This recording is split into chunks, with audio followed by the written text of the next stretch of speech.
നമ്മുടെ മഹാഗുരുവിന്റെ അനുഗ്രഹത്തിനായി പ്രാർത്ഥിച്ചുകൊണ്ട് ബഹുമാനപ്പെട്ട അധ്യക്ഷൻ, സെക്രട്ടറി, എന്റെ മാതാപിതാക്കളെ, എന്റെ സുഹൃത്തുക്കളെ, എന്റെ അധ്യാപകരെ, അധ്യാപികമാരെ, എന്റെ കുഞ്ഞനിയന്മാരെ, അനിയത്തിമാരെ,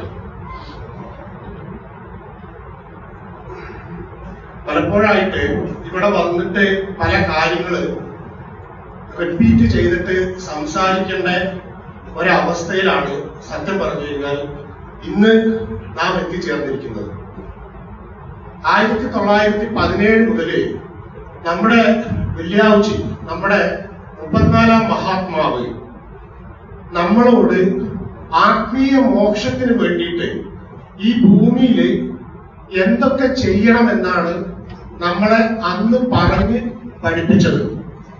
അത് ഇന്ന് ഈ നിമിഷം വരെ ഒരേ പുത്തൻവീട് ആസ്ഥാനമായി നക്ഷബന്ധിയ എന്ന ഗുരുപരമ്പരയുടെ കീഴില് മഹാത്മാക്കള് നമ്മളെ പഠിപ്പിച്ചുകൊണ്ടിരിക്കുന്നതും ഇതേ ആത്മീയ മോക്ഷത്തിലേക്ക് ആത്മാവുണ്ട്, അള്ള ഉണ്ട് എന്ന് വിശ്വസിക്കുന്നവർക്ക് മാത്രമാണ് ഇത് അങ്ങനെ എടുത്താൽ മതി. ആത്മാവ് അള്ള ഇല്ലെങ്കിൽ പിന്നെ പറഞ്ഞിട്ട് കാര്യമില്ല.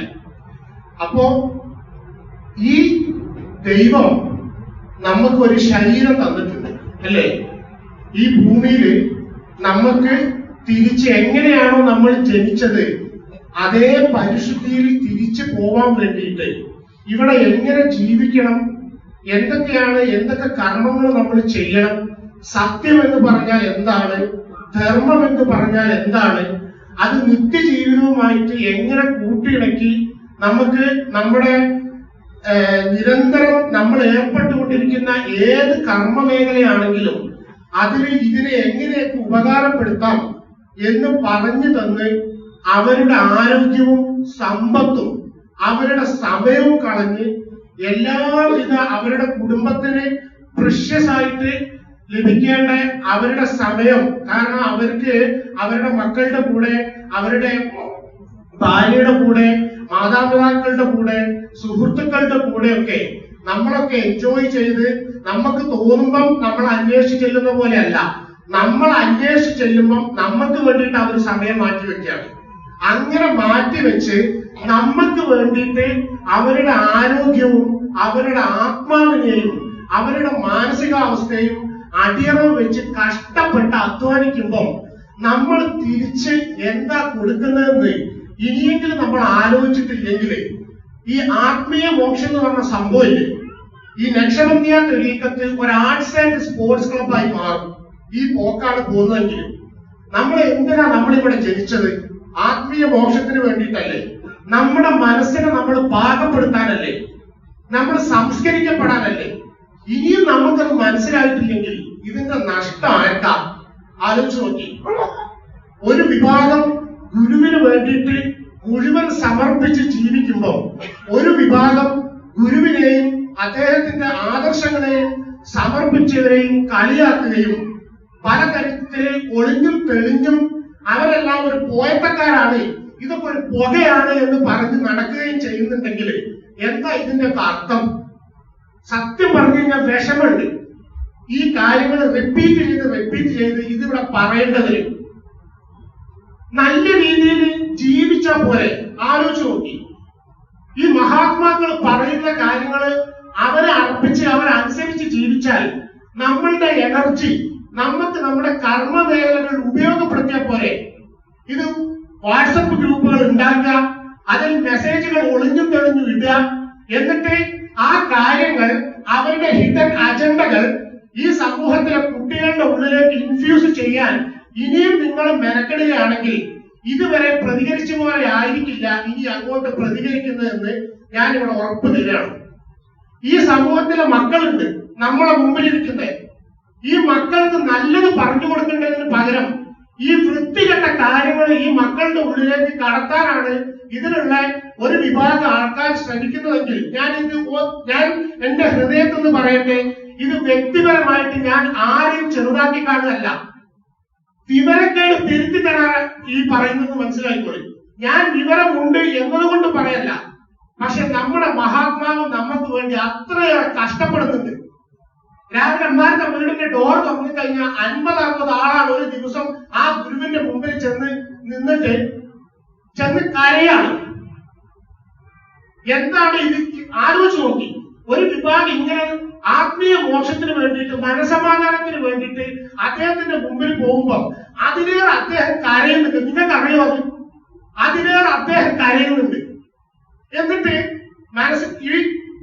ഈ വൃത്തികേട് ചെയ്തിട്ട് അദ്ദേഹത്തിന്റെ മുമ്പിൽ നിൽക്കാൻ ഇവർക്ക് ധൈര്യമില്ല. അവിടെ ചെല്ലുമ്പോ 2 മുട്ടുകാലും ഇടിച്ച് മറച്ചിട്ടാണ് നിൽക്കുന്നത്. ഞാൻ ഇതിനുള്ള മക്കളോട് പറയാം, മക്കളെ നിങ്ങൾ മനസ്സിലാക്കേണ്ട കാര്യമുണ്ട്. നമ്മുടെ വാപ്പമാരുടെ വാപ്പമാരും നമ്മൾക്ക് വേണ്ടി അധ്വാനിച്ചതിന്റെ കർമ്മഫലമാണ് നമ്മൾ ഈ അനുഭവിക്കുന്നത് മുഴുവൻ. ഇത് വെറുതെ കിട്ടിയതല്ല മക്കളെ, അത് നിങ്ങൾ ആലോചിക്കണം. നമ്മൾ 2 കാലിൽ നിന്ന് അള്ളാഹുവിനെയും ഗുരുവിനെയും അറിയാൻ നമ്മൾ ശ്രമിക്കുന്നത് നമ്മുടെ പൂർവികർ നമുക്ക് ചെയ്ത പുണ്യത്തിന്റെ ഭാഗമാണ്. അവരെ നമുക്ക് സ്മരിക്കട്ടെ, അവരോട് നമുക്ക് നന്ദി പറയണ്ടേ. എങ്ങനെയാ നമ്മളത് ചെയ്യേണ്ടത്? നമ്മുടെ ഗുരുവിനെ നമ്മൾ പൂർണ്ണമായും അർപ്പിച്ച് ജീവിക്കണം. നിങ്ങൾ അതിന് പ്രതിജ്ഞ മക്കൾ ഓരോരുത്തരും എടുക്കണം. നിങ്ങളുടെ പിതാമഹന്മാരെ നിങ്ങൾക്ക് തെറ്റ് പറഞ്ഞു തരുന്നുണ്ടെങ്കിൽ നിങ്ങളുടെ ഉമ്മയോ ബാപ്പയോ അമ്മാവനോ അമ്മായിയോ മൂത്താമ്മയോ മൂത്തമ്മയോ ആരും ആയിക്കോട്ടെ, നിങ്ങളുടെ സുഹൃത്തുക്കളായിക്കോട്ടെ, നമ്മുടെ പ്രസ്ഥാനത്തിന് പുറത്തുള്ളവരായിക്കോട്ടെ, ആരെങ്കിലും ഈ പ്രസ്ഥാനത്തിനെതിരെയോ നമ്മുടെ പൊന്നു തമ്പുരാനായ ഗുരുവിനെതിരെയോ അള്ളാഹുവിനെതിരെയോ പറയുന്നുണ്ടെങ്കിൽ നിങ്ങളത് മുഖത്ത് നോക്കി ചോദിക്കണേ.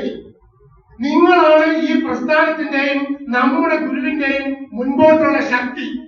ഇത് നിങ്ങൾ ഇന്ന് പ്രതിജ്ഞ, ഇത് ഇന്നല്ല, നിങ്ങൾ ഈ പ്രസ്ഥാനത്തിൽ ജനിച്ച അന്ന് മുതൽ നിങ്ങൾ നമ്മുടെ ഗുരുവിന്റെ മക്കളാണ്. നമ്മുടെ ബാപ്പയ്ക്കും ഉമ്മയ്ക്കും നമ്മളോടുള്ള സ്നേഹത്തിനേക്കാൾ കൂടുതലാണ് നമ്മുടെ ഗുരുവിനും നമ്മുടെ ഗുരുവിന്റെ പത്നിക്കും നമ്മളോടുള്ള സ്നേഹം. അവര് ജീവിക്കുന്നത് നമ്മൾക്ക് വേണ്ടിയിട്ടാ. നമ്മൾ ആർക്ക് വേണ്ടിയിട്ടാ ജീവിക്കുന്നത്? ആലോചിച്ച് നോക്കി. എല്ലാവരും മനസ്സിലൊരു ശബ്ദം എടുക്കണം. എന്റെ ഗുരു എനിക്ക് വേണ്ടിയിട്ടാണ് ജീവിക്കുന്നത് എന്നുള്ളത്. ആ ബോധ്യം മക്കൾക്ക് എന്താണ് ഉണ്ടാവുന്നത്? അന്ന് മുതൽ ഈ പ്രസ്ഥാനം എന്താണ്, അള്ള എന്താണ്, നമ്മുടെ ഗുരു എന്താണ് എന്നുള്ളത് നിങ്ങളുടെ ഹൃദയത്തിലുള്ള അള്ള നിങ്ങളോട് സംസാരിച്ചു തുടങ്ങും. നമ്മൾ ചെറിയ വിശ്വാസം കേട്ടിട്ടില്ലേ? അള്ളാഹുവിനെ പോക്കറ്റിട്ട് നടക്കാതെ. അള്ളാഹുവിനെ നിങ്ങൾക്ക് പോക്കറ്റിട്ട് നടക്കാൻ പറ്റും മക്കളെ. നിങ്ങൾ പറയുന്നത് അള്ള കേൾക്കും. അള്ളയും നിങ്ങളും തമ്മിൽ നല്ല ഒരു സുഹൃത്ബന്ധം വരും. ഏത് പ്രതിസന്ധി ഘട്ടം ജീവിതത്തിൽ വരുമ്പോഴും അള്ള ആരില്ലെങ്കിലും അള്ള എന്റെ കൂടെ ഉണ്ടാവും എന്ന് നിങ്ങൾക്ക് തിരിച്ചറിയാൻ പറ്റും. അള്ള നിങ്ങളുടെ സുഹൃത്തായിരിക്കും. അള്ളയെ കാണിച്ചു തരുന്ന ഗുരുവായിരിക്കും. നമ്മളെക്കാൾ സ്നേഹമുള്ള മനുഷ്യൻ, കണ്ണുകൊണ്ട് നാം കാണുന്ന ദൈവമാണ് നമ്മുടെ ഗുരു. ലോകത്ത് ഈ പ്രപഞ്ചത്തിന്റെ ആരംഭം മുതൽ ഒരു മനുഷ്യനും ഒരു ഗുരുവില്ലാതെ ദൈവത്തെ അറിഞ്ഞിട്ടില്ല. അത് മക്കൾ മനസ്സിലാക്കിക്കോളി. നമ്മൾക്ക് എന്നും വലുത് നമ്മുടെ ഗുരുവായിരിക്കണം. അത് മനസ്സിൽ നിങ്ങൾ ശബ്ദം പോലെ എടുത്തി ഗുരുവിനെ സ്നേഹിക്കാൻ പഠിത്തി. എന്റെ ഗുരു സന്തോഷിച്ചാലാണ് എനിക്ക് സന്തോഷമെന്ന് മക്കൾ പറയും. നിങ്ങൾ പരസ്പരം ഒഴിവുള്ള സമയങ്ങളിൽ നമ്മുടെ ഗുരുവിനെ കുറിച്ചും അള്ളാഹുവിനെ കുറിച്ചും നമ്മുടെ മാതാപിതാക്കളോട് സംസാരിക്കും. അവർക്ക് ഭയങ്കര സന്തോഷമായിരിക്കും. അത് ആലോചിച്ച് നോക്കി. മക്കൾ വീട്ടിൽ ചെന്നിട്ട് ആരാണ് നമ്മുടെ ഗുരു, മഹാത്മാക്കൾ എന്താണ്, അവർ നമുക്ക് വേണ്ടി ചെയ്തത് എന്താണ് എന്ന് നിങ്ങൾ സംസാരിച്ചു നോക്കി. നിങ്ങൾക്ക് ഇന്റർനെറ്റ് ഉപയോഗിക്കാം, കാർട്ടൂണുകൾ കാണാം, റീൽസുകൾ കാണാം, നിങ്ങൾക്ക് യൂട്യൂബുകൾ കാണാം. എല്ലാ സൗകര്യങ്ങളും നിങ്ങൾക്ക് പരിമിതമായിട്ട് കിട്ടുന്നില്ലേ? നിങ്ങളെ പ്രായത്തിനനുസരിച്ച് നിങ്ങൾക്ക് കിട്ടുന്നില്ലേ? എല്ലാ സൗകര്യങ്ങളും നമ്മുടെ ബുദ്ധിക്ക് അനുയോജ്യമായ രീതിയിൽ അത് ഉപയോഗിക്കാൻ നമ്മുടെ ഗുരു നമുക്ക് അവസരം ഉണ്ടാക്കി തരുന്നില്ലേ? എല്ലാ ആധുനികതയും നമ്മളെ പഠിപ്പിക്കുന്നില്ലേ? നിരന്തര അറിവ് നമുക്ക് തരുന്നില്ലേ? ആ ഗുരുവിനെ സ്നേഹിച്ചു നോക്കി മക്കളെ, നിങ്ങളുടെ ജീവിതത്തിൽ അത്ഭുതങ്ങൾ സംഭവിക്കും. 100% ആ ഗുരുവിന്റെ സമ്മതത്തോടു കൂടി ആ ഗുരുവിന്റെ കാലിൽ തൊട്ടാണ് ഞാൻ പറയുന്നത്. ഇത് ഞാൻ പറയാണെന്ന് വിചാരിക്കണ്ട. കാരണം അതിന് അനുഭവം ഉള്ളത് കൊണ്ടാണ് മക്കളെ പറയുന്നത്. നമ്മുടെ പ്രസ്ഥാനമാണ് നമ്മുടെ ജീവശ്വാസം കഴിഞ്ഞാൽ നമുക്ക് എന്താ വലുതാ പറഞ്ഞത്? നമ്മുടെ ക്ലാസ്സുകളാണെന്ന്. അത് എന്തുകൊണ്ടാ പറഞ്ഞത്? സ്നേഹമാണ് നമ്മുടെ ക്ലാസ് പഠിപ്പിക്കുന്നത്. ഷെയറിംഗ് ആണ്. എന്തും നമ്മൾ ഷെയർ ചെയ്യണം. നമ്മുടെ അറിവ് നമ്മൾ ഷെയർ ചെയ്യണം. നമ്മുടെ സമ്പത്ത് നമ്മൾ ഷെയർ ചെയ്യണം. നമ്മുടെ സ്നേഹം നമ്മൾ ഷെയർ ചെയ്യണം. എല്ലാം നിങ്ങൾ ഷെയർ ചെയ്ത് നോക്കി. നമ്മൾ അന്വേഷിക്കുന്ന അള്ളാഹുവിനെ നമ്മുടെ ഹൃദയത്തിൽ മക്കളെ നിങ്ങൾക്ക് കാണാൻ പറ്റും. നിങ്ങൾ ഹാപ്പി ആയിരിക്കും. ഈ പറഞ്ഞ മൊബൈൽ ഫോണിലോ വലിയ കാറുകളിലോ സമ്പത്തിലോ മാത്രമല്ല നിങ്ങൾ അന്വേഷിക്കുന്ന സന്തോഷം എന്ന് മക്കളെ നിങ്ങൾക്കൊന്ന് മനസ്സിലാവും. അതാണ് നമ്മുടെ മഹാത്മാക്കള് നമ്മളെ പഠിപ്പിക്കുന്നത്. നമ്മുടെ ഗുരുവിന് അത്രയേറെ ഇഷ്ടമാണ് നിങ്ങളെ, അത്രയേറെ ഇഷ്ടമാണ്. ഗുരുവിന്റെ സ്വന്തം മക്കളെ പോലെയാണ് ഗുരു നിങ്ങൾ ഓരോരുത്തരെയും കാണുന്നത്. അപ്പം ആ ഗുരുവിനെ കുറിച്ച് ആരെങ്കിലും മോശമായിട്ട് പറയുകയോ ഈ പ്രസ്ഥാനത്തിൽ ഗുരു പഠിപ്പിക്കുന്ന കാര്യങ്ങൾ അധ്യാപകരിലൂടെ ഗുരു നമുക്ക് തരുമ്പം അധ്യാപകരെ എത്തിക്കാണുകയോ അങ്ങനെ ആരെങ്കിലും സംസാരിക്കുന്നുണ്ടെങ്കിൽ നമ്മുടെ ശാഖാ കമ്മിറ്റി പ്രസിഡന്റിനെ ഇനി നിങ്ങൾ അറിയിക്കണം. ശാഖാ കമ്മിറ്റി പ്രസിഡന്റിന്റെ നമ്പർ നിങ്ങൾ വാങ്ങി സൂക്ഷിക്കണം. അദ്ദേഹത്തെ നിങ്ങൾ നിർബന്ധമായിട്ടും അറിയിക്കണം.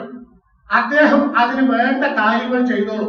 കാരണം അള്ളാഹുവിനെ അറിയുന്നതിൽ നിന്നുമാണ് ആരെങ്കിലും മോശം നിങ്ങളോട് പറയുമ്പം നിങ്ങളെ വഴി തിരിച്ചുവിടുന്നത്. നിങ്ങൾ വിടാൻ പാടില്ല. നിങ്ങൾക്ക് സ്നേഹം ഉണ്ടാകാവോ? എല്ലാവരെയും സ്നേഹിക്കാം. നമ്മൾ ഉപദ്രവിക്കുന്നവരോടും നമ്മൾ സ്നേഹിക്കാം. നമ്മൾ നന്നായിട്ട് എല്ലാവരെയും സ്നേഹിക്കാം. പക്ഷെ ഉപദ്രവിക്കുന്നുണ്ടോ എന്ന് മനസ്സിലാക്കണം. അത് നമ്മുടെ മാതാപിതാക്കളെ അറിയിക്കണം. എന്താണ് ഉപദ്രവം എന്ന് നമുക്ക് തിരിച്ചറിവ് തരുന്നില്ലേ? നമ്മളെ യൂത്ത് ക്ലാസ്സിലൂടെ നമുക്ക് എല്ലാം പഠിപ്പിച്ചു തരുന്നില്ലേ? ആ പഠിപ്പിക്കുന്നതെല്ലാം നിങ്ങൾ ജീവിതത്തിൽ നിറവേറ്റി നോക്കി. നിങ്ങളുടെ ജീവിതമായിരിക്കും ഏറ്റവും സൂപ്പർ ജീവിതം. അതിന് യാതൊരുവിധ സംശയങ്ങളും മക്കൾ വിചാരിക്കണ്ട. അപ്പോൾ ഇനി മുതിർന്നവരോടാണ് എനിക്ക് പറയാനുള്ളത്.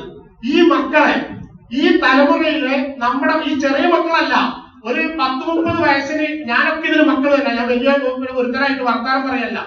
ഈ പുതിയ വരുന്ന തലമുറയ്ക്ക് അവർക്ക് മനസമാധാനം ഉണ്ടാക്കുന്നതിന് പകരം അവരെ നികൃഷ്ടമായ കാര്യങ്ങളിലേക്കാണ് തള്ളിവിടുന്നതെങ്കിൽ ആലോചിച്ച് നോക്കി, നമ്മൾ ഇത്രയും കാലം പഠിച്ചത് എന്താ?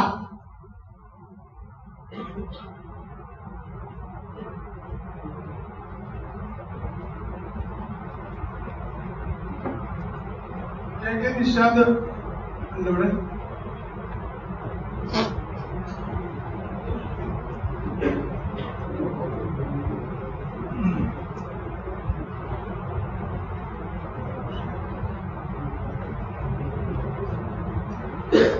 ഇനി എന്താണ് ഈ ആനന്ദം അല്ലെങ്കിൽ സന്തോഷം എന്ന് പറയുന്നത്? ആലോചിച്ചു. നമ്മൾ എപ്പോഴും ഈ രണ്ട് വാക്കിനെയും ഒരുമിച്ചാണ് നമ്മൾ പറയാറ്. സന്തോഷം, ആനന്ദം.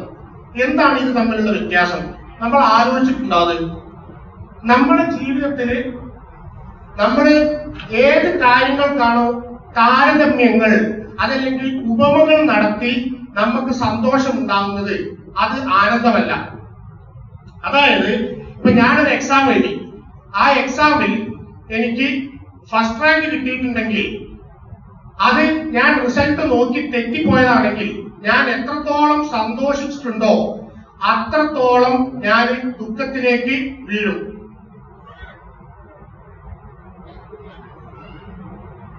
അതായത് ഈ മാസം കിട്ടിയ ശമ്പളത്തെക്കാൾ ഈ വർഷം കിട്ടിയ ശമ്പളത്തെക്കാൾ അടുത്ത വർഷം ശമ്പളം കൂടിയാൽ സന്തോഷം, ശമ്പളം കുറഞ്ഞാൽ ദുഃഖം. മറ്റുള്ളവരെക്കാൾ ഒരു അസുഖം വന്നാൽ ദുഃഖം, അസുഖം പോയാൽ പിന്നെ സന്തോഷം. അപ്പം ഏത് കാര്യത്തിനെയും നമ്മൾ ഉപമകൾ വെച്ചിട്ട് താരതമ്യം നടത്തിയിട്ടാണ് നമ്മൾ സന്തോഷിക്കുന്നതെങ്കിൽ അത് നമ്മൾ അന്വേഷിക്കുന്ന യഥാർത്ഥ മനസ്സമാധാനമല്ല. യഥാർത്ഥ മനസ്സമാധാനം എന്ന് പറയുന്നത് നമ്മൾ താരതമ്യങ്ങളെല്ലാം ഒഴിവാക്കി ഉപമകളില്ലാതെ ജീവിക്കുമ്പോൾ നമ്മളുടെ ഹൃദയത്തിൽ ഊറി വരുന്നത് എന്താണോ ആ അവസ്ഥയാണ് നമ്മൾ മനസ്സമാധാനം, ദൈവം, അള്ളാഹു എന്നൊക്കെ പറയുന്നത്. ഇതെപ്പോഴും നമ്മൾ ആലോചിക്കണം. കാരണം സമ്പത്ത് ഉണ്ടെങ്കിൽ മാത്രമേ മനസ്സമാധാനം കിട്ടൂ എന്ന് പറഞ്ഞു കഴിഞ്ഞാൽ സമ്പത്തില്ലാത്തവരെ അതിന് അർഹരല്ലേ എന്ന് നമ്മൾ ചിന്തിക്കണം. മുമ്പ് വെള്ളിയാഴ്ച പറഞ്ഞില്ലേ, ഹജ്ജിന് പോവാൻ പൈസ ഇല്ലാത്തവനെ അപ്പൊ മോക്ഷം വേണ്ടേ? അത് കറക്റ്റാ വാക്കാണല്ലേ ചോദിച്ചത്. അപ്പൊ സമ്പത്തില്ലാത്തവരെങ്ങനെ ഹജ്ജിന് പോകും എന്ന് ചോദിച്ചതിന്റെ അർത്ഥം എന്താ? അപ്പൊ യഥാർത്ഥത്തില് ആ ഹജ്ജ് അന്ന് നമ്മൾ ആ തീർത്ഥയാത്ര നമ്മുടെ മനസ്സിലല്ലേ നടക്കുന്നത്? അത് ഹജ്ജിന്റെ കാര്യം.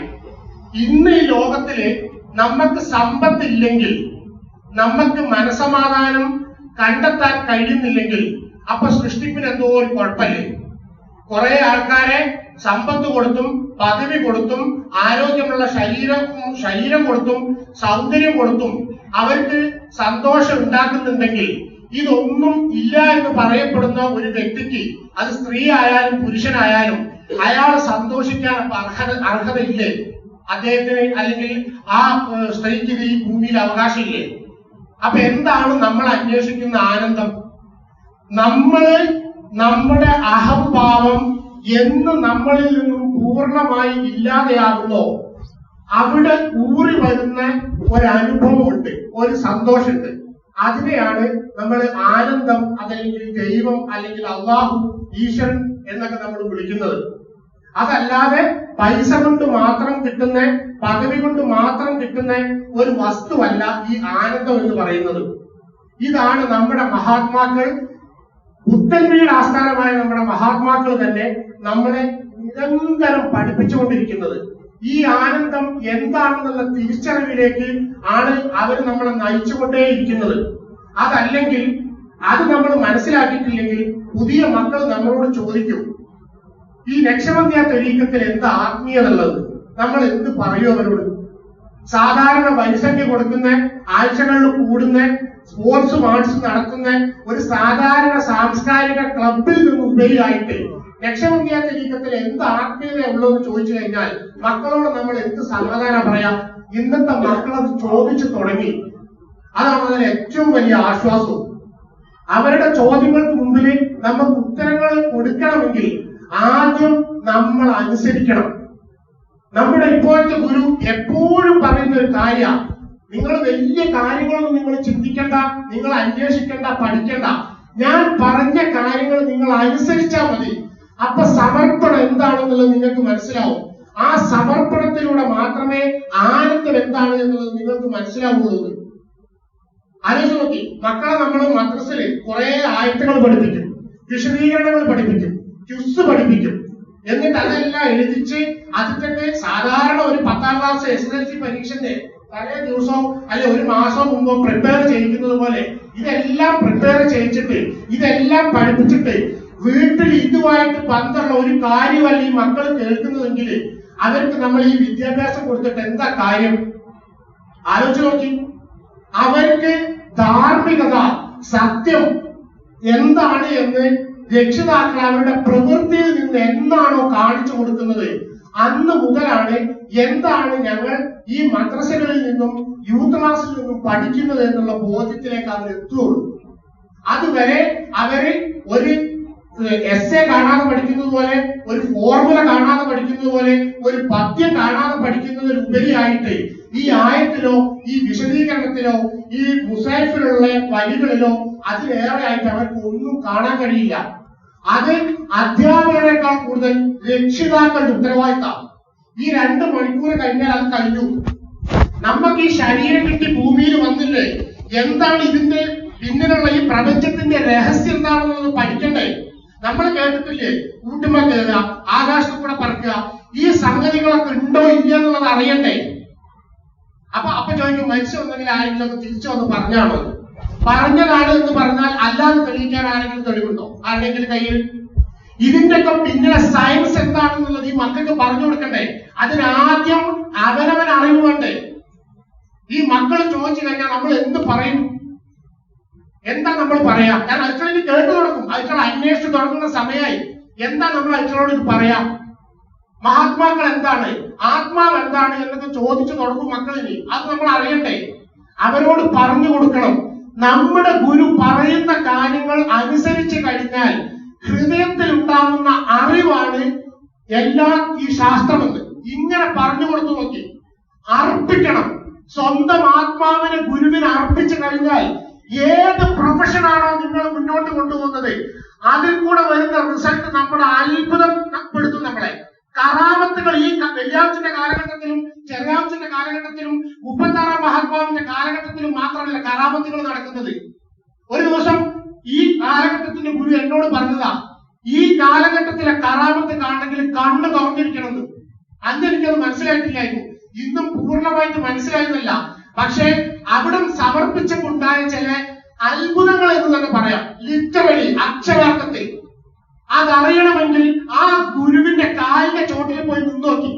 അതല്ലാതെ കല്യാണം വരുമ്പോഴും കുട്ടി ജനിച്ചാലും മരിച്ചാലും ഈ പറഞ്ഞ കുറ്റടിക്കും കറണ്ട് ഉദ്ഘാടനത്തിനും മാത്രമല്ല, അങ്ങനെ സമീപിച്ചാൽ ഈ ഗുരു എന്താണെന്ന് അറിയാൻ പറ്റില്ല. ഈ ഗുരുവിന്റെ ശരീരത്തിനെ നിങ്ങൾക്ക് കിട്ടുള്ളൂ. അതിന്റെ ഉള്ളില് പരിശുദ്ധമായ ഒരു ആത്മാവുണ്ട്. ദൈവം കുടിയിരിക്കുന്ന ശരീരമാണ് ഗുരു. ഇപ്പം ഒരു കഥ പറയാം. മഹാദേവൻ, അതായത് ഭഗവാൻ ശിവൻ, അദ്ദേഹവും കണ്ണുകൾ അടച്ച് ധ്യാനിച്ചിരിക്കുമ്പോ, പലർക്കും അറിയാനില്ല കഥ, പാർവതി ദേവി അദ്ദേഹത്തിനോട് ചോദിച്ചു, എല്ലാവരും അങ്ങനെയാണ് ആരാധിക്കുന്നത്, അങ്ങ് ആരെയാണ് ധ്യാനിക്കുന്നത് എന്ന്. അപ്പൊ ആ മഹാത്മാവ് പറഞ്ഞത് എന്താണെന്നറിയോ? ഞാൻ ദൈവത്തെ അല്ല അള്ളാഹുവിനെ എന്നല്ല പറഞ്ഞത്, ഞാൻ ധ്യാനിക്കുന്നത് ഗുരുവിനെയാണെന്നാ. അത് നമ്മൾ പറഞ്ഞു കൊടുക്കണം. ഫസ്റ്റ് റാങ്കിങ്ങിൽ ഫസ്റ്റ് ഗുരുവാണ്. ദൈവം വരെ രണ്ടാം സ്ഥാനത്തേ ഉള്ളൂ. അത് മനസ്സിലാക്കിക്കോളി. ഗുരുഗീതയിലും നാരദ ഭക്തസൂത്രത്തിലും നമ്മുടെ ഈ ഒസീലയുടെ ഡെപ്തിലേക്ക് നമ്മൾ പോയി കഴിഞ്ഞാലും, മുസാഫ് എടുത്ത് പഠിച്ചാലും, ബൈബിൾ എടുത്ത് വായിച്ചാലും, ഗീതയോ രാമായണോ ഏതെടുത്ത് വായിച്ചാലും ഒരു കാര്യം നമുക്ക് മനസ്സിലാവും. ഗുരുവിനെ ഫോളോ ചെയ്യാതെ മരിച്ചിട്ട് അള്ളാഹനെ കാണാൻ എന്ന് വിചാരിച്ചിട്ട് ആരെങ്കിലും ജീവിക്കുന്നുണ്ടെങ്കിൽ നടക്കൂല. എഴുതി ഞാൻ ഒപ്പിട്ട് തരാം. അത് അങ്ങനെ നടന്ന ചരിത്രം ഈ പ്രപഞ്ചത്തിന്റെ സൃഷ്ടിപ്പിന് ശേഷം ഉണ്ടായിട്ടില്ല. ഗുരു ആരാണ് എന്ന് മനസ്സിലാക്കാതെ വെള്ളമിളക്കി നടന്നു കഴിഞ്ഞാൽ വെള്ളമിളക്കിയവനെ നഷ്ടമുള്ളൂ. അത് മനസ്സിലാക്കി. ഞാനിത് സ്ട്രോങ് ആയിട്ട് പറയുന്നത് ആരെയും അങ്ങനെ ഇത് അത്രേ പറ്റുള്ളൂ, അങ്ങനെ കഴിയുള്ളൂ. ഗുരുവിന് സറണ്ടർ ആവാതെ ഒരു വിളക്കി ജീവിതമാണ്, ഇതൊക്കെ ഒരു പൊതുപരിപാടിയാണെന്ന് ആർക്കെങ്കിലും തോന്നുന്നുണ്ടെങ്കിൽ അവന്റെ ജീവിതം ചെതലരിച്ച് പോകാന്നല്ലാതെ ഒരു കാര്യമില്ല. ഗുരുവിന് സറണ്ടർ ചെയ്ത് നോക്കി. നിങ്ങൾ കേട്ടിട്ടില്ല, ഈ പറഞ്ഞ കറാമത്തുകൾ കാണണ്ടേ? ഓരോ വ്യക്തിക്കും കാണണ്ടേ? അനുഭവിച്ചറിയണ്ടേ? പഞ്ചസാരക്ക് മധുരാണ് എന്നുള്ളത് ഇപ്പൊ ഞാൻ അധ്യക്ഷനോട് പറയാണ്, പഞ്ചസാരക്ക് മധുരാണെന്ന്. അത് എന്താണ് മധുരം എന്ന് ചോദിച്ചാൽ അദ്ദേഹം അത് പഞ്ചസാര വായിടുന്നത് വരെ ഞാൻ ഏത് ബുക്കിലെ ഏത് ശാസ്ത്രം വെച്ചിട്ടാ മധുര അദ്ദേഹത്തിന് ഞാൻ വിവരിച്ചു കൊടുക്കുക.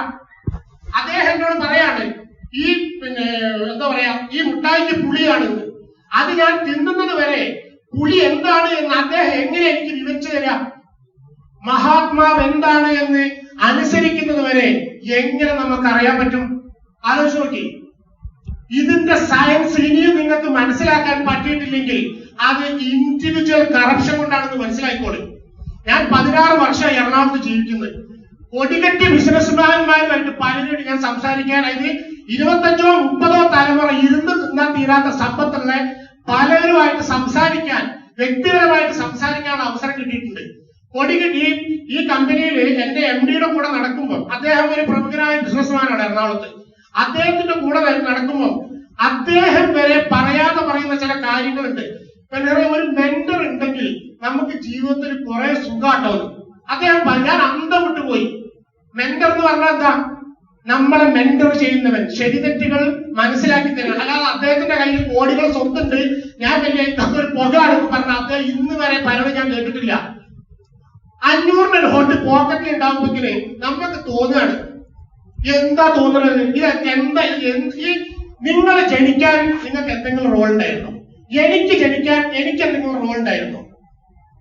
ഈ പൈസ ഉണ്ടാക്കുന്നതും ഫെയിം ഉണ്ടാക്കുന്നതും പിന്നെ ഒന്നും അല്ല ഇതിന്റെ അൾട്ടിമേറ്റ്. ഇതെല്ലാം വേണം, ഇതൊന്നും വേണ്ടെന്നല്ല. അതും കൂടെ ഞാൻ പറഞ്ഞുതരാം. ഈ ഭൂമിയിൽ ജീവിക്കുമ്പോൾ ഇങ്ങനെ ഒരു ബിൽഡിംഗ് ഉണ്ടാക്കണമെങ്കിൽ അറ്റ്ലീസ്റ്റ് ഈ മൈക്ക് വാങ്ങണമെങ്കിൽ പൈസ വേണം.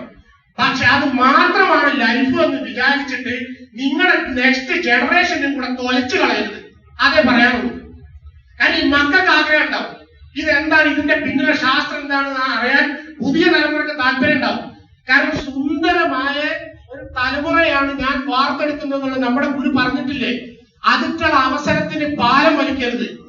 അതിന് നമ്മൾ ആദ്യം ഗുരുവിന് സമർപ്പിക്കുമ്പോഴേ, നമ്മൾ അനുസരിക്കുമ്പോഴേ, ആനന്ദത്തോടു കൂടി അഭിനയിക്കാതെ ഗുരു എന്താണ് എന്നുള്ളത് പുതിയ തലമുറക്ക് നമുക്ക് പറഞ്ഞു കൊടുക്കാൻ പറ്റുള്ളൂ. അതുവരെ നമ്മൾ അഭിനയിക്കേണ്ടി വരും. സ്നേഹം നമ്മൾ അഭിനയിക്കേണ്ടി വരും. സന്തോഷം നമ്മൾ അഭിനയിക്കേണ്ടി വരും. ആനന്ദം നമ്മൾ അഭിനയിക്കേണ്ടി വരും. ഒന്നും വേണ്ട, മറ്റുള്ളവന്റെ മുമ്പിൽ ഞാൻ പൈസക്കാരനാണ് മേഖലയെ നമ്മൾ അഭിനയിക്കേണ്ട ഒരു അവസ്ഥയിലേക്ക് നമ്മുടെ ജീവിതം നമ്മളെ കൊണ്ട് എത്തിക്കും. അതോടുകൂടി ഞാൻ ആരാണ്, ഈ സൃഷ്ടിപ്പ് എന്താണ്, എന്തിനെ കൊണ്ടാണ് എന്റെ ആത്മാവിന് ഇങ്ങനെ ഒരു ശരീരം കിട്ടി ഈ ഭൂമിയിലേക്ക് വന്നത് എന്ന് നമ്മൾ മറന്നുപോകും. അതോടുകൂടി നമ്മൾ പറയില്ലേ മോക്ഷം കിട്ടൂല എന്ന് പറയില്ലേ, ലിറ്ററലി മോക്ഷം കിട്ടൂല. ആലോചിച്ച് നോക്കി, ഒരു പ്രത്യേക ജീവിതം. നമ്മൾ നാളെ നാളെ നാളെ നമ്മൾ പറയല്ലേ, എല്ലാം ശരിയാണ്. അപ്പൊ നമ്മളൊരു കുറി കൂടുന്നത് നാളേക്കാണ്, പക്ഷെ ആ കുറി അടയ്ക്കുന്നത് ഇന്നാണ്. ഇന്ന് ചെയ്താലേ നാളെ ഉണ്ടാവുള്ളൂ. അല്ലാതെ നാളെ നാളെ നാളെ എന്ന് പറയും. ഒരു കേസറ്റ് കൂടിയാൽ അതിന്റെ പരീക്ഷയ്ക്ക് അടയ്ക്കുന്നത് എപ്പോഴാ? ഇന്നടക്കണം, ഈ ആഴ്ച ഈ മാസം അടക്കണം. അപ്പൊ 5 കൊല്ലം 3 കൊല്ലം 10 കൊല്ലം കഴിയുമ്പോൾ നമുക്കത് യൂസ് ചെയ്യാം. അതല്ലാതെ ഇന്നിങ്ങനെ പോയി മരിച്ചതിന് ശേഷം അള്ളാഹെ കാണാൻ എന്ന് പറയുന്നതും ഇതൊന്നും ഒരു വളല്ല, അള്ളാഹ് പഠിച്ചവൻ ആത്മാവില്ല എന്ന് പറഞ്ഞ് നടന്നു കഴിഞ്ഞാലും നഷ്ടം അവനവന് മാത്രം. കാരണം ഇത് അനുഭവിച്ചവരുമായിട്ട് നമ്മൾ സംസാരിക്കുമ്പോൾ അവരുടെ ആനന്ദം കാണുമ്പോൾ തന്നെ ഇത് വെറുതെ അല്ല എന്നുള്ളത് ആദ്യം നമുക്ക് ഈ ഒന്നും വേണ്ട. ഗുരുവിനെ കുറിച്ചും ഗുരുവിന്റെ തത്വങ്ങളും ആശയങ്ങളും വീട്ടിലൊരു 15 മിനിറ്റോ അരമണിക്കൂറോ മക്കളുടെ കൂടെ ഒന്ന് സംസാരിച്ചു നോക്കി. അപ്പൊ നമ്മൾ അറിയാത്തൊരു സന്തോഷം നമുക്ക് വരൂലേ. അതേസമയം എവിടെങ്കിലും വട്ടത്ത് കൂടി ഇരുന്നിട്ട് ഇവിടെ ഗ്രൂപ്പുകൾ ഉണ്ടാക്കുകയും ആ ഗ്രൂപ്പുകളിലൂടെ തോന്നിയാസ മക്കളുടെ അതിലേക്ക് പറത്തി വിടുകയും ചെയ്യുകയാണെങ്കിൽ ഇതാരോ കാണുമെന്ന് പഠിക്കണം. ഞാൻ അവരുടെ സ്ഥിതിയാണ് പറയുന്നത്.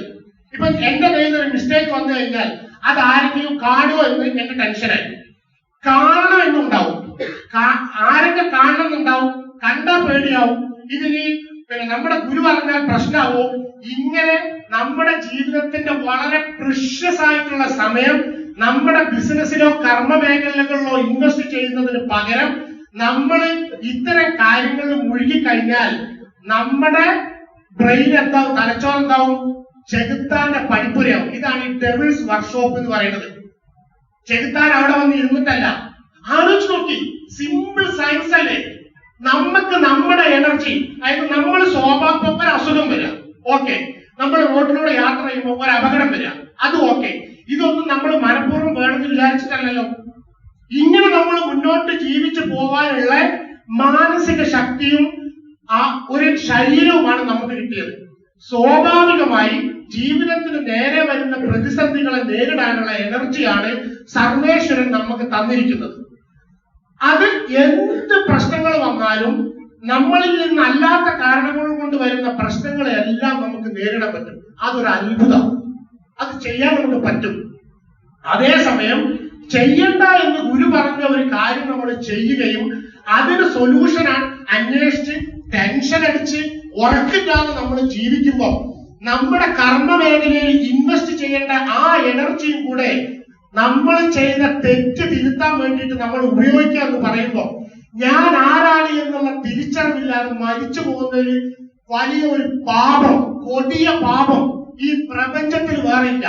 ആലോചിച്ച് നോക്കി, നമ്മൾ ചെയ്യുന്ന കർമ്മ മേഖല വൃത്തിയായിട്ട് ചെയ്യുമ്പോൾ power of now, leave the present, ഈ നിമിഷത്തിൽ നമ്മൾ ജീവിക്കുമ്പം എന്തായിക്കോട്ടെ അതിന്റെ റിസൾട്ട് അത് എന്താവും നമുക്ക് വല്ല ഉറപ്പുണ്ടോ? പിന്നെ എന്തിനാ നമ്മൾ ടെൻഷൻ അടിക്കുന്നത്? ഈ നിമിഷത്തിൽ നമ്മൾ ജീവിക്കാം, ഈ ആരോഗ്യവും ഈ ബുദ്ധിയും വെച്ച് നമ്മൾ ജീവിക്കാം. അപ്പൊ മാത്രമേ നമ്മളുടെ ഉള്ളിലിരിക്കുന്ന അള്ളാഹുവിന്റെ ചൈതന്യം എന്താണ് എന്നുള്ളത് ആദ്യം ഒരു സ്പാർക്ക് തരും. നമുക്ക് ഒരു തുള്ളി തേനാണ് ആദ്യം തരിക.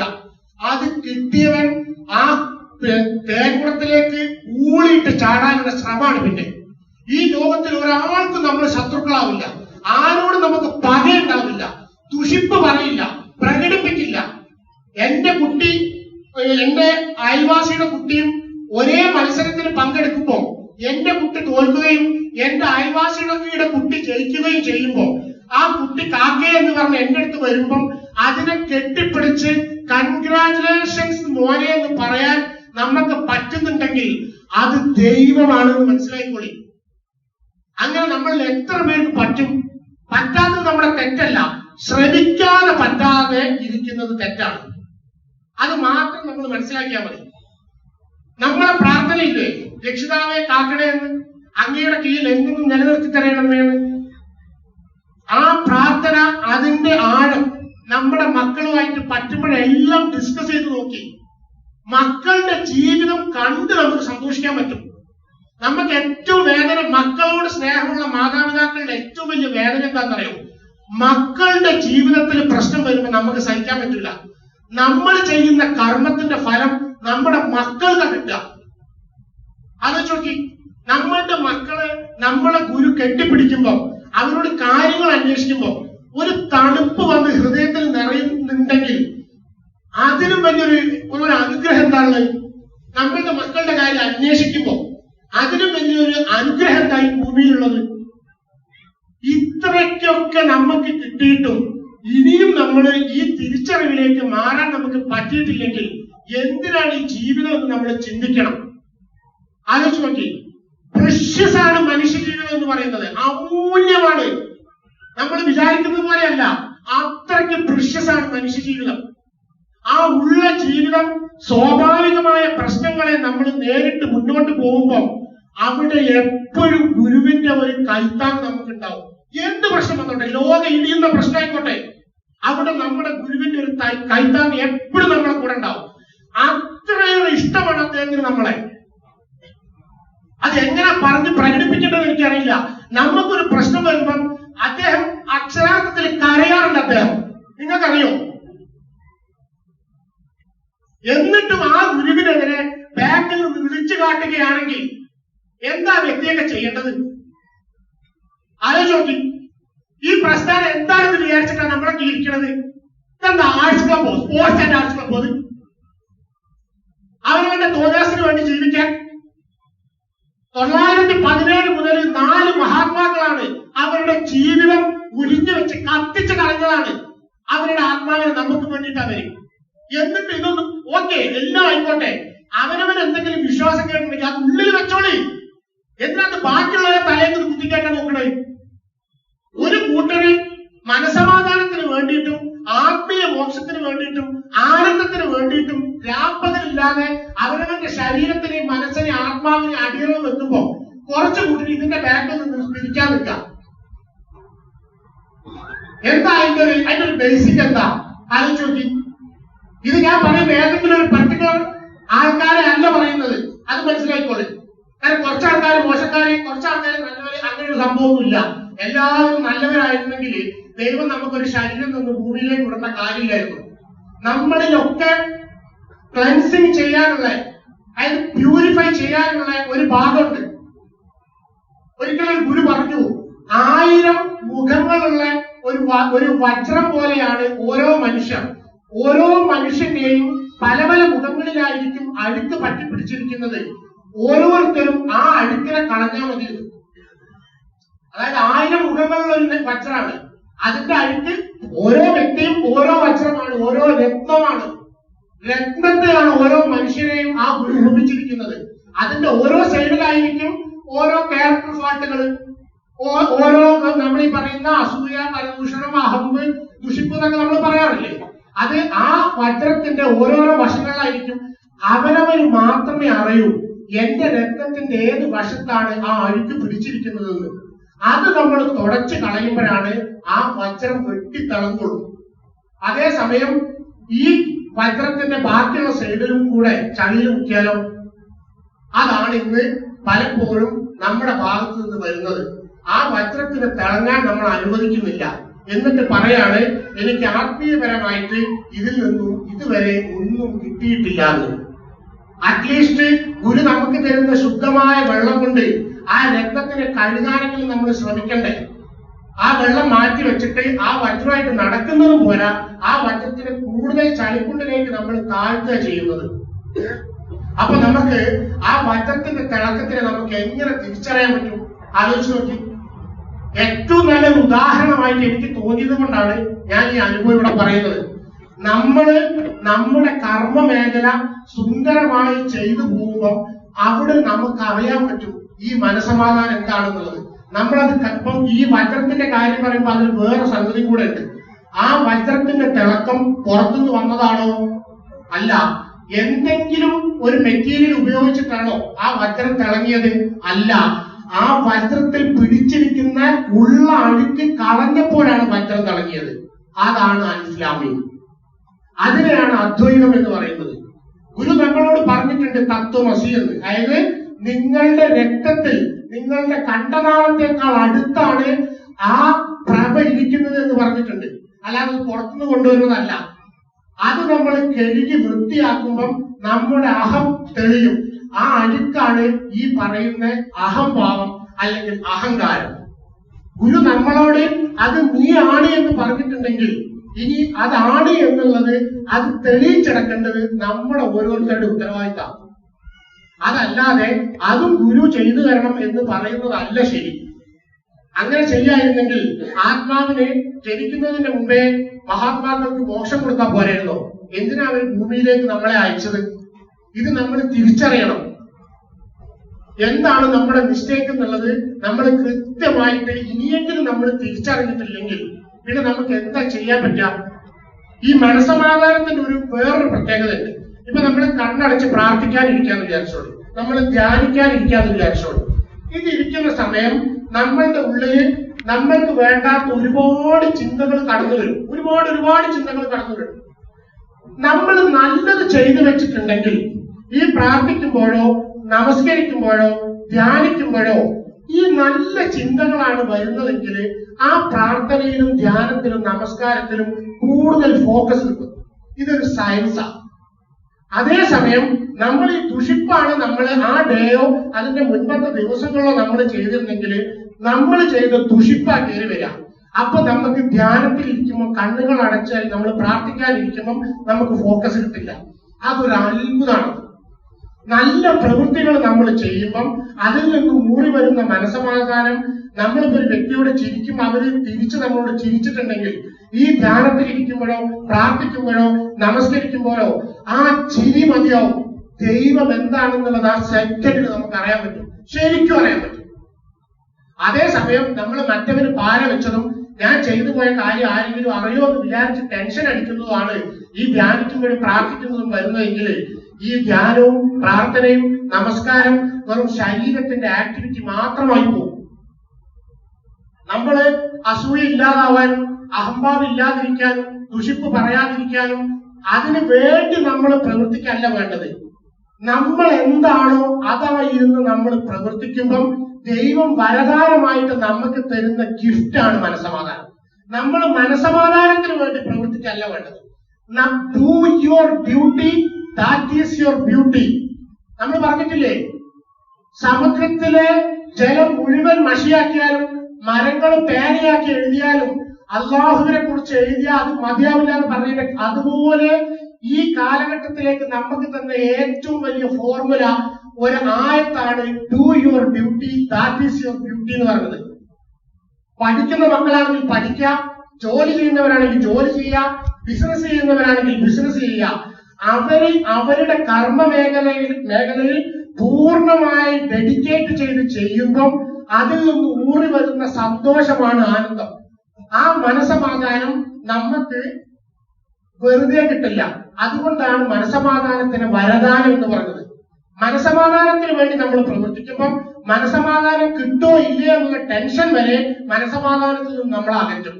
അതേസമയം നീ നിന്റെ കർമ്മം ചെയ്തുകൊണ്ടിരിക്കുമ്പം ആ കർമ്മത്തിൽ ഊറി വരുന്നത് എന്താണോ അതാണ് മനസമാധാനം എന്ന് നമ്മൾ ബോധ്യപ്പെട്ട് കഴിഞ്ഞാൽ അവിടെ മുതൽ അല്ലാഹുവിനെ നമ്മൾ അറിയാൻ തുടങ്ങും. എന്താണ് അദ്വൈതം എന്ന് അറിയാൻ തുടങ്ങും. അലിഫ് ലാം മീമിന്റെ പൊരുൾ നമുക്ക് മനസ്സിലാവും. അനൽ ഹഖ് എന്ന് പറഞ്ഞാൽ എന്താണെന്ന് നമുക്ക് മനസ്സിലാവും. അതുകൊണ്ട് തന്നെ പ്രതിഫലേച്ഛയില്ലാതെ നീ കർമ്മം ചെയ്തോ എന്ന് അർജുനനോട് ഭഗവാൻ കൃഷ്ണൻ പറഞ്ഞതിന്റെ പൊരുളും ഇതാണ്. ഇതൊരു ഭൂലോക സയൻസ് ആണ്, ശാസ്ത്രമാണിത്. പ്രാക്ടീസ് ചെയ്ത് നോക്കി അത് അനുഭവിക്കാൻ പറ്റും. അതിന് ഹിമാലയം കയറിയോ കടൽ തീരത്ത് പോവോ രുദ്രാക്ഷം താടിയോ ഒന്നും വേണ്ട. നമ്മള് എന്താ പറയാ, യന്ത്രമുന്നാലെ കറങ്ങുമ്പോഴും റോളർ കോസ്റ്ററിൽ ഇരിക്കുമ്പോഴും ബിസിനസ്സിൽ തലപോണ പ്രശ്നങ്ങൾ വന്നാലും കുറ്റബോധമില്ലാത്ത അവസ്ഥയിൽ നമുക്കൊരു സ്പാർക്ക് കിട്ടും. നരകത്തിലാണെങ്കിൽ പോലും അവിടെ നമുക്ക് അള്ളാനെ തിരിച്ചറിയാൻ പറ്റും. നരകത്തിന്റെ ചൂട് തണുപ്പായി വരുന്ന ഒരവസ്ഥയുണ്ട്. അതറിയാണ്ട് നമ്മൾ ഇവിടെ വന്ന് തിരിച്ചു പോണ അതൊന്ന് ആലോചിച്ച് നോക്കി. സ്വർഗം ഈ ഭൂമിയിലാണ്, ഇവിടെയാണ് സ്വർഗം. അത് നമുക്ക് പ്രാക്ടീസ് ചെയ്യാൻ പറ്റും. അതിനാണ് മഹാത്മാക്കൾ നമുക്ക് വേണ്ടി അഹോരാത്രം പണിയെടുത്തുകൊണ്ടിരിക്കുന്നത്. ഇത് നമ്മൾ പുറങ്കായ കൊണ്ട് അടിച്ചു കളയാന്ന് പറഞ്ഞു കഴിഞ്ഞാൽ ഇതിലും വലിയ ഒരു ശാപമായിട്ട് തലയിൽ വേറെ ഒന്നും വീഴാനില്ല. സറണ്ടർ ചെയ്യണം. ഇനിയും ഞാൻ ഉറപ്പിച്ചു പറയാണ്, ആ സറണ്ടർ ചെയ്യുന്നത് കൊണ്ട് യാതൊരുവിധ പ്രശ്നങ്ങളും നമുക്ക് വരാനില്ല. അർപ്പിച്ചു നോക്കി, നമ്മുടെ തൊഴിലിൽ നമ്മൾ അർപ്പിച്ചു നോക്കി, നമ്മുടെ കർമ്മത്തിൽ നമ്മൾ അർപ്പിച്ചു നോക്കി, ഭാര്യയെയും മക്കളെയും മാതാപിതാക്കളെയും സഹോദരങ്ങളെയും അയൽവാസികളെയും മനസ്സ് തുറന്ന് സ്നേഹിച്ചു നോക്കി. ആ സ്നേഹത്തിന് വരെ പക്ഷെ ഒരു പ്രശ്നമുണ്ട്. നമ്മൾ പ്രാക്ടീസ് ചെയ്യുന്ന നമ്മൾ നമ്മുടെ കർമ്മമേഖല മുന്നോട്ട് പോകുമ്പോ നമുക്ക് ഊറി വരുന്നത് എന്താണോ അത് ദൈവം വരദാനമായിട്ട് തരുന്നതാണ് എന്ന് മനസ്സിലാക്കണം.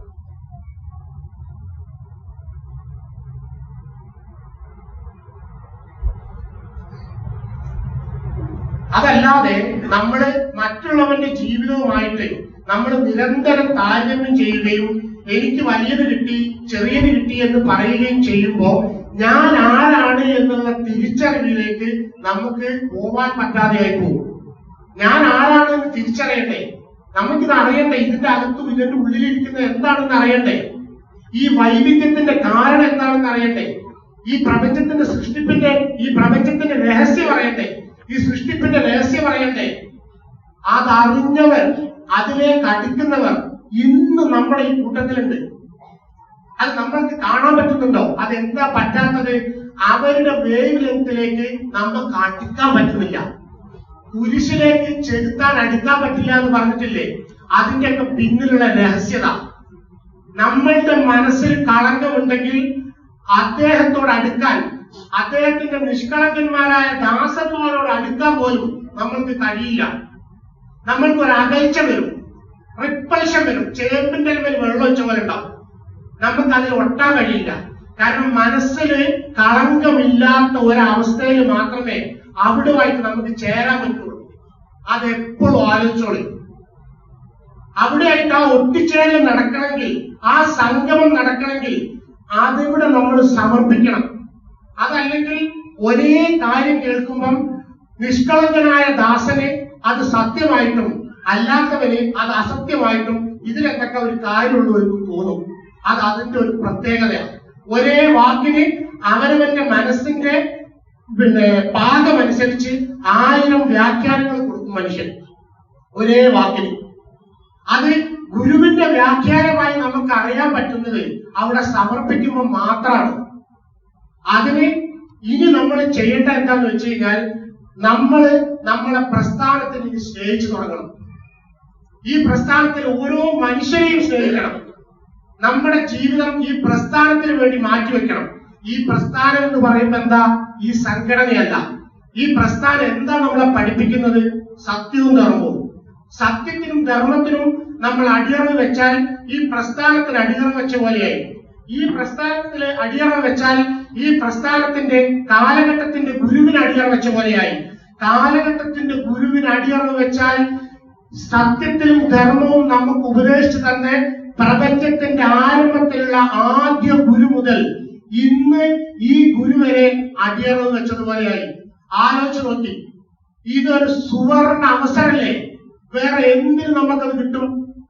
ഈ പ്രപഞ്ചത്തിന്റെ ആദ്യ ഗുരു തൊട്ട് ഇന്ന് നമ്മൾ അനുഭവിക്കുന്ന ഇന്നത്തെ ഗുരുവിന് വരെ നമ്മൾ ഈ ഗുരുവിന് സറണ്ടർ ചെയ്താൽ മതി. പ്രസ്ഥാനത്തിന്റെ ആശയങ്ങൾക്ക് സറണ്ടർ ചെയ്താൽ മതി. ആദ്യ ഗുരു തൊട്ട് ഈ ഗുരു വരെ നമ്മൾ സറണ്ടർ ആയി കഴിഞ്ഞു. മഹാത്മാക്കള് ആനന്ദ കണ്ണീര് പൊഴിക്കും.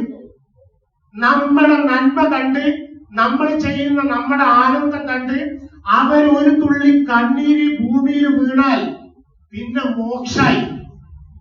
അൾട്ടിമേറ്റ് മോക്ഷാണ്. പിന്നെ നമ്മളെ ജീവിതം കണ്ട് അവരൊന്ന് ചിരിച്ചാൽ, അവർക്ക് സന്തോഷിക്കാൻ പറ്റിയിട്ടുണ്ടെങ്കിൽ അതിലും വലിയ പ്രഷ്യസായ ഒരു സാധനവും ഈ പ്രപഞ്ചത്തിൽ ദൈവം സൃഷ്ടിച്ചിട്ടില്ല.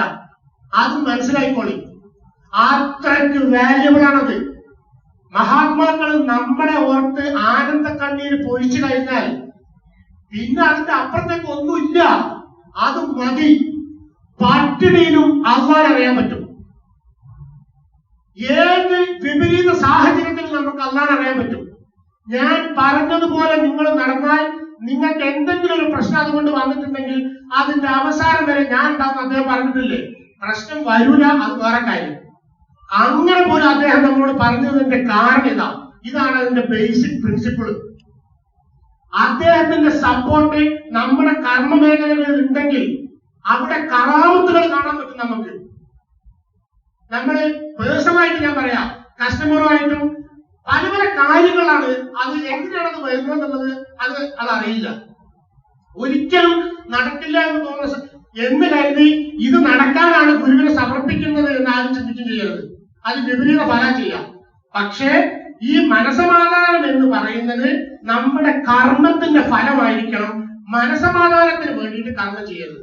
അപ്പൊ അവിടെ അറ്റാച്ച്മെന്റ് വന്ന്, മനസമാധാനവുമായിട്ട് അറ്റാച്ച്മെന്റ് വന്ന്, എപ്പോഴൊക്കെ നമുക്ക് ഭൂമിയിൽ മെറ്റീരിയൽസുമായിട്ടോ ചിന്തകളുമായിട്ടോ അറ്റാച്ച്മെന്റ് വരുന്നുണ്ടോ അതോടുകൂടി നമുക്ക് ഫ്രീ ആവാൻ പറ്റില്ല.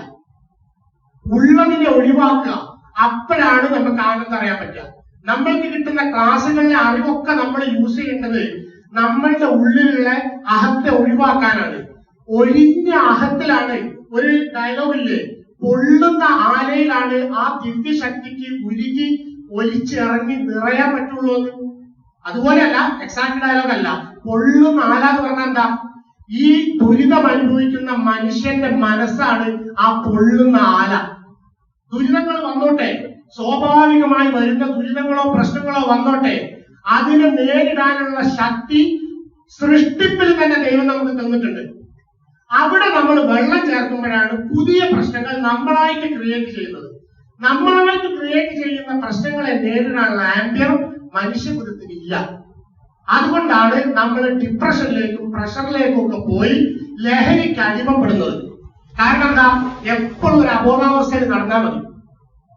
ഈ ലഹരി അവനവൻ ആരാണ് എന്നുള്ള തിരിച്ചറിവിൽ നിന്ന് കൂടുതൽ കൂടുതൽ അകലത്തിലേക്ക് കൊണ്ടുപോവുകയും ഇതിൽ നിന്ന് എല്ലാം രക്ഷപ്പെടാൻ അവസാനം ആത്മഹത്യയിലേക്ക് നമ്മളെ നയിക്കുകയും ചെയ്യും. അതല്ലെങ്കിൽ ശരീരം നശിച്ച് മരണമടയുകയും ചെയ്യും. അപ്പൊ സ്വാഭാവികമായി വരുന്ന എന്ത് പ്രശ്നങ്ങളെയും നേരിടാൻ മനുഷ്യനെന്ന ജീവി സമൂഹത്തിന് ദൈവം ശക്തി തന്നിട്ടുണ്ട്. അതിന്റെ മേലെ നമ്മളായിട്ട് ക്രിയേറ്റ് ചെയ്യുന്ന പ്രശ്നങ്ങളെ മാത്രമേ നമുക്ക് നേരിടാൻ പറ്റാത്തതുള്ളൂ. അതുകൊണ്ടാണ് നമുക്ക് അതിനെ നേരിടാൻ പറ്റാത്തതും.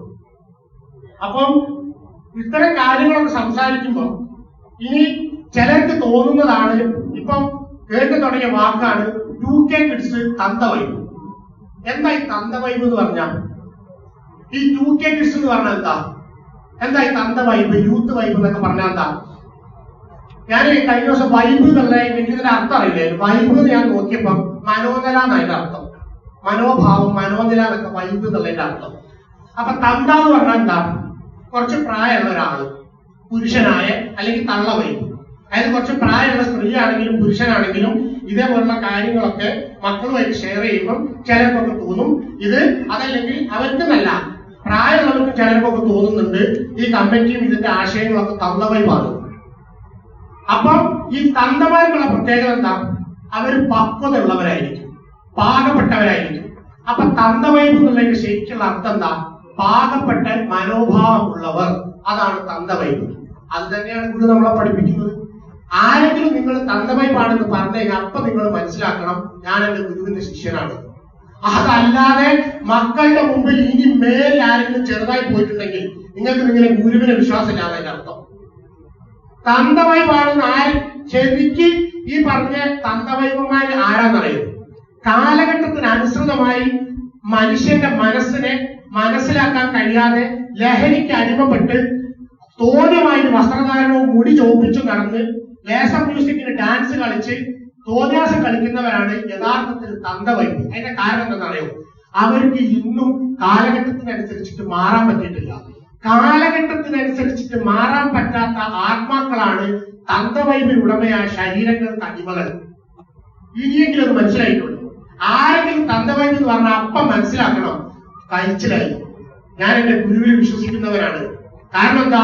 ഗുരു പറയുന്ന കാര്യങ്ങൾ നമ്മൾ അടുത്ത വ്യക്തിയിലേക്ക് കൊടുക്കുമ്പോഴാണ് നമുക്ക് ആ പേര് വരുന്നത്. ഉറച്ച മനോഭാവം ഉള്ളവരാണ് തന്തയുടെ മനോനില ഉള്ളവർ. അതാണ് തന്തവൈബ്. ഈ യൂത്ത് വൈബ് എന്താ? ഈ പറഞ്ഞതാണ് യൂത്ത് വൈബ്. അതായത് ഇന്റർനെറ്റിൽ മുഴുകി സെക്സിനോടും ലഹരിയോടും മുഴുകി അസൂയയും പകയും വെറുപ്പും മനസ്സിൽ കൊണ്ടു നടക്കുകയും. ഇതിൽ ഏറ്റവും വലിയൊരു പോയിന്റ് എന്താണെന്നറിയോ?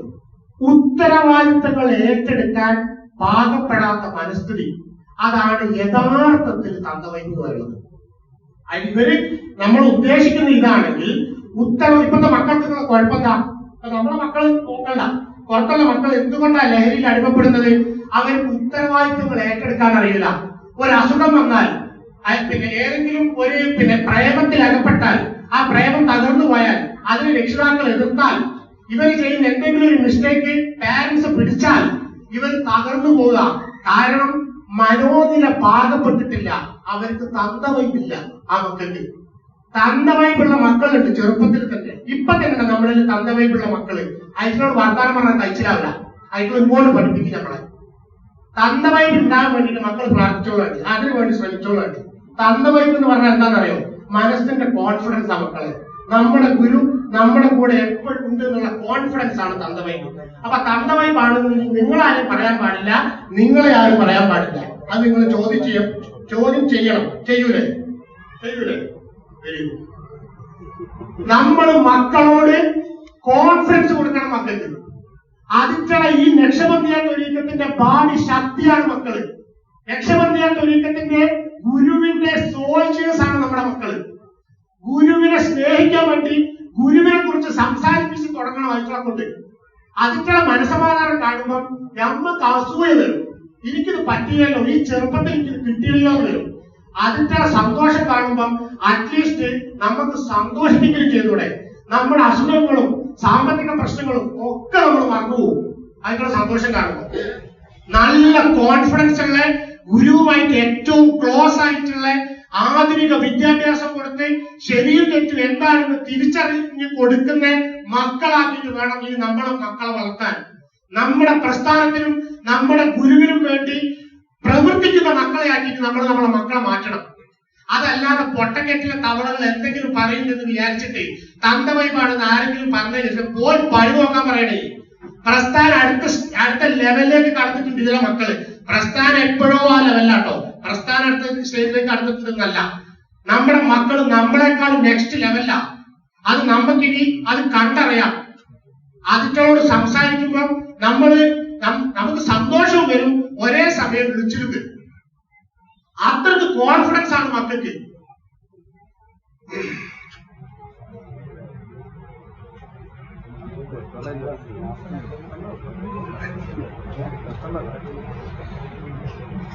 ഇതിലെ ഈ സംഗതികള് നമ്മുടെ ഗുരുവാണ് നമുക്ക് പറഞ്ഞു തന്നത് മുഴുവൻ. നമ്മുടെ ഗുരുവിന്റെ അതുപോലെ വാക്കുകളല്ല, അദ്ദേഹം പലപ്പോഴായിട്ട് പറഞ്ഞു തരുന്ന കാര്യങ്ങള് ഞാൻ എന്റെ രീതിയിലേക്ക് ഞാൻ പറഞ്ഞു തരാൻ ശ്രമിച്ചതാണ്. പൗരോഹിത്യം എന്ന് പറയുമ്പോൾ അവരെ കുറ്റം പറയാനുണ്ട്, അങ്ങനെ പറയാൻ പാടില്ല. ഈ പൗരോഹിത്യത്തിന്റെ കപടതയിൽ നിന്നും ഇത്തരം കാര്യങ്ങളിൽ നിന്നും മാറ്റി നമ്മുടെ വെള്ളിയാഴ്ച തൊട്ടിട്ട് അവിടുന്ന് ഇങ്ങോട്ടുള്ള മഹാത്മാക്കള് ഈ കാലഘട്ടത്തിലാണ് ഏറ്റവും കൂടുതൽ പ്രശ്നങ്ങള്. കാരണം പുറത്തുനിന്ന് ഇപ്പൊ നമുക്കൊരു അറ്റാക്ക് ഇല്ല. കാരണം അത് ചെയ്തിട്ട് കാര്യമില്ല എന്നുള്ളത് അവർ മനസ്സിലാക്കിയിട്ടുണ്ട്. കാരണം ഈ പ്രസ്ഥാനത്തിന്റെ പുറത്ത് ഒരു വലിയ സമൂഹമുണ്ട്. ഈ പ്രസ്ഥാനത്തിന് ഗുരുവിന് മനസ്സുകൊണ്ട് സമർപ്പിച്ചവര് അവരുടെ അങ്ങനെയുള്ള വ്യക്തികളെ നമുക്ക് കാണാൻ പറ്റിയിട്ടുണ്ട്, സംസാരിക്കാൻ പറ്റിയിട്ടുണ്ട്. അദ്ദേഹത്തിന്റെ ഒരു എസ് മതി. മുമ്പ് റാംജിറാവു സ്പീക്കിംഗ് ഇല്ല, അംബാസിഡർക്കാരിൽ ഒരു ഡോറിന് കയറുമ്പോ മറ്റേ ഡോറിന് തെറിച്ചോളെ അതേപോലെ ആയിപ്പോയി നമ്മള്. നമുക്ക് തോന്നുന്നുണ്ടോ നമ്മൾ ഈ ഒരു 5500-6000 ആൾക്കാർ മാത്രമാണ് ഗുരുവിന്റെ ആൾക്കാരെന്ന്? നമ്മൾ ഗുരുവിന്റെ ആൾക്കാരാണ് ഇതുവരെ. ഇനി അതല്ലാതെ ആയി പോയി കഴിഞ്ഞാൽ അതിന്റെ അർത്ഥം എന്താന്ന് വെച്ച് കഴിഞ്ഞാൽ നമ്മൾ ഈ പറഞ്ഞ പൗരോഹിത്യത്തിന്റെ അടിമകളായി എന്നാണ് അതിന്റെ അർത്ഥം. ആലോചിച്ച് നോക്കി, കൊട്ടാരത്തിൽ നിന്ന് കക്കൂസ് കുഴിയിൽ ചാടിയായിട്ടുണ്ടാവും. അതെല്ലാരും ഓർത്തോളി. യൂട്യൂബ് ചാനൽ കണ്ട് എന്തോ വായിക്കണമെന്ന് ആർക്കെങ്കിലും തോന്നുന്നുണ്ടെങ്കിൽ ഒന്നും ആയില്ല, അത് മനസ്സിലാക്കിക്കോളി. എവിടെങ്കിലും ഞാൻ മനോരമ വീക്കിലിന്റെ മഞ്ഞപത്രത്തിന്റെ എന്തെങ്കിലും വായിച്ചിട്ട് വലിയ വിവരം ഉണ്ടെന്ന് തോന്നുന്നുണ്ടെങ്കിൽ ഒന്നും ആയിട്ടില്ല. അതൊക്കെ ഗുഡ് ഫോർ നത്തിങ്സ് ആണ്. അതും വ്യക്തമായിട്ട് മനസ്സിലാക്കിക്കോളി. ഇതൊക്കെ ഇനി നമ്മുടെ നെക്സ്റ്റ് ജനറേഷൻ അവരിൽ നിന്ന് നമ്മൾ കണ്ടു പഠിക്കേണ്ടി വരും, നമ്മൾ മാറിയിട്ടില്ലെങ്കിൽ. ഇനി കൂടുതലായിട്ട് ഒന്നും സംസാരിക്കുന്നില്ല. ഈ കാര്യങ്ങൾ ഇമോഷണലായിട്ട് പറഞ്ഞതിന്റെ കാരണം ഇനിയും നമ്മളത് മാറിയിട്ടില്ലെങ്കിൽ ഗുരുവിന്റെ വേദന വ്യക്തിപരമായിട്ട് പലപ്പോഴും കാണാൻ സാഹചര്യം ഇടവന്നിട്ടുണ്ട്. അതുകൊണ്ടാണ് ഇമോഷണലായിട്ട് പറയുന്നത്. കാരണം അത്രയേറെ ഗുരുവിന് ഓ മോശക്കാരനാണ്, ഓ ചീത്തവനാണ്, ഓ നല്ലവനാണ് എന്ന് നമ്മുടെ ഗുരു പറയാറില്ല. ഒരു ഉമ്മക്കും ബാപ്പുക്കും എത്ര മക്കളുണ്ടെങ്കിലും എല്ലാ മക്കളെയും ഗുരു ഒരുപോലെയല്ല സ്നേഹിക്കുന്നത്. അത്രയ്ക്ക് ഗുരുവിന്റെ സങ്കടമേ ഉള്ളൂ. അതായത് ഓന് ഞാൻ പറഞ്ഞത് അനുസരിക്കാതെ ആ പ്രശ്നം തീർക്കാൻ വീണ്ടും ഓന്റെ അടുത്ത് വരുമ്പോ എന്റെ വേദന ഓൻ അറിയുന്നില്ലല്ലോ എന്നുള്ള ഗുരുവിന്റെ സങ്കടം.